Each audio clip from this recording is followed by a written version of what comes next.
नाग के 12 आयाम होते हैं। वहां 400 मीटर लंबा सांपनुमा टीला है। जहां जहां प्रत्याहार हुआ नाग वहीं रहते थे। अगर आप 5 इंद्रियों से परे के पहलुओं को जानना चाहते हैं तो आपके आदिशेष को खुलकर चलना शुरू करना होगा। जहां 5 इंद्रियां फेल हो जाती हैं वहीं से नाग का काम शुरू होता है।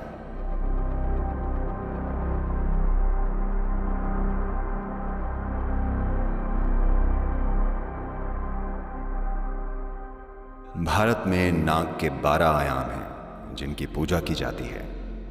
ये इस प्रकार है: अनंत, वासुकी, शेष, पद्म, कंबाला, कारकोटक, अश्वितारा, धृतराष्ट्र, संकपाल, कालिया, तक्षक, पिंगला। ये हैं वो 12 पहलू।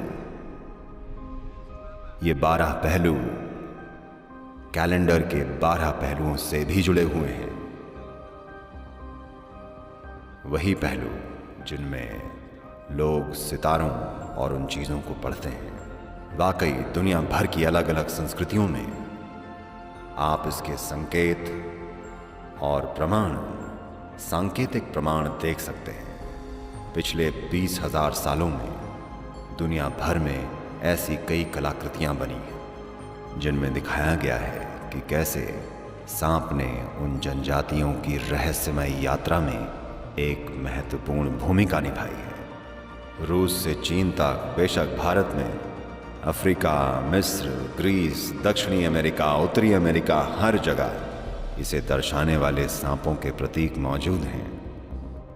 और उत्तरी अमेरिका में हमने पाया कि ओहायो में 400 मीटर लंबा एक सांपनुमा टीला है। ये ओहायो में है, 400 मीटर लंबा, जो कि एक बहुत बड़ी खाई के नज़दीक है, जो या तो किसी छोटे तारे के टकराने या उनके हिसाब से ज़मीन से गैस फटने के कारण बना है। हमें नहीं पता कि वो कैसे बना, लेकिन एक 400 मीटर लंबा मिट्टी से बना एक नाग, एक टीला, एक सांपनुमा टीला। तो दुनिया भर में अलग अलग लोग इस नतीजे तक पहुंचे हैं। इसलिए नहीं कि संस्कृतियों ने दूरियां तय की हैं, हालांकि ऐसा भी हुआ है, पर वजह वो नहीं है कि ऐसा हुआ है। जिस भी जगह लोगों ने 5 इंद्रियों से परे कुछ समझा है, जहां भी लोगों ने ज़्यादातर समय आंखें बंद करके बिताया है, यानी मूल रूप से प्रत्याहार किया है।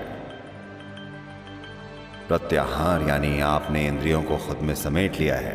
जहां जहां प्रत्याहार हुआ है, जहां जहां इंद्रियों को खुद में समेट लिया गया, वहां वहां नाग रहते थे।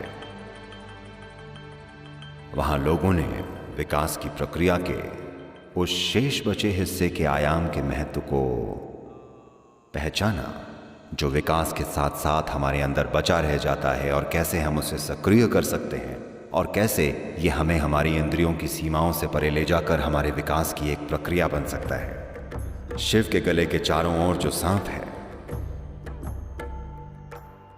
वो वासुकी कहलाता है।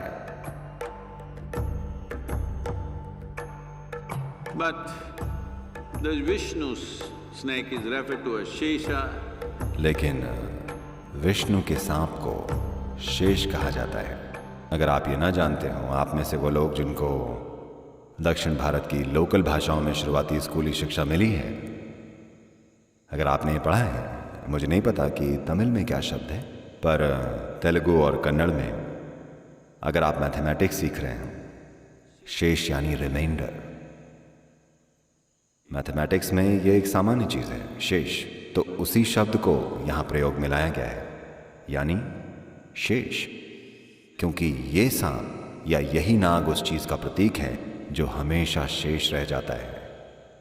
जब एक सृष्टि समाप्त हो जाती है, तब कुछ चीज़ें रह जाती हैं, या एक खास मूलभूत पहलू रह जाता है जो एक बार फिर से दूसरी सृष्टि में अंकुरित होता है। तो ये वही शेष है जिस पर विष्णु विश्राम करते हैं। यानी जब वो विश्राम कर रहे हैं, जब पालन पोषण के लिए कोई सृष्टि नहीं है, तब वो शेष पर विश्राम कर रहे हैं। वो जो बचा रह गया है, आदि शेष नाग खुलता है और समय आगे बढ़ता है। यही इसकी पौराणिक कथा है। इसका मतलब है ये पिछली सृष्टि का जो बचा हुआ हिस्सा है वो जो बचा रहता है, और जब वो उठ खड़ा होता है तो उसे आदिशेष कहते हैं, क्योंकि वो सबसे पुराना शेष है जो बचा हुआ है। और उठ खड़े होने का मतलब है एक नए ब्रह्मांड की रचना होने को है। तो ये जीवन का एक बहुत गहरा पहलू है जिसे प्रतीकों की मदद से व्यक्त किया गया है। तो आज नागर पंचमी या नाग पंचमी है, जो कि इन चीज़ों का प्रतीक है। श्रावण के महीने के 5वें दिन ये वही दिन है जो कि उन लोगों के लिए बहुत महत्वपूर्ण है जो अपनी भौतिकता के परे, अपनी इंद्रियों से परे अपने जीवन को भेद कर जानना चाहते हैं।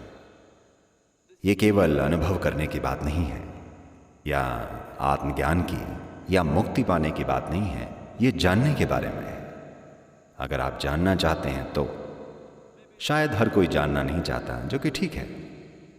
कुछ लोग बस मुक्त हो जाना चाहते हैं, उनको जानने से कोई मतलब नहीं है, वो भी ठीक है। पर वो जो जानना चाहते हैं उनके लिए उनके अंदर विकास की प्रक्रिया का ये शेष रहने वाला पहलू बहुत बहुत महत्वपूर्ण है। नहीं तो ये वाकई काम नहीं करता, चाहे आप सांपों के प्रतीक को समझें या ना समझें, लेकिन आपको उस आयाम में जान डालनी पड़ेगी। Your Adishesha has to begin to uncoil and move. आपके आदिशेष को खुलकर चलना होगा अगर आप 5 इंद्रियों से परे के पहलुओं को जानना चाहते हैं। वो पहलू जो भौतिक प्रकृति से परे है। नाग उस आयाम को दर्शाता है जिसका बोध इंद्रियों द्वारा नहीं किया जा सकता। यही कारण है कि योग संस्कृति में नागों पर सबसे ज्यादा ध्यान दिया जाता था। देखिए, आदि योगी अपने गले में एक नाग को धारण किया करते हैं, क्योंकि ये आपके उस पहलू को दर्शाता है जहां आप किसी चीज को समझ पाते हैं जबकि आपकी इंद्रियां नहीं समझ पाती। जहां 5 इंद्रियां फेल हो जाती हैं, वहां नाग का काम शुरू होता है।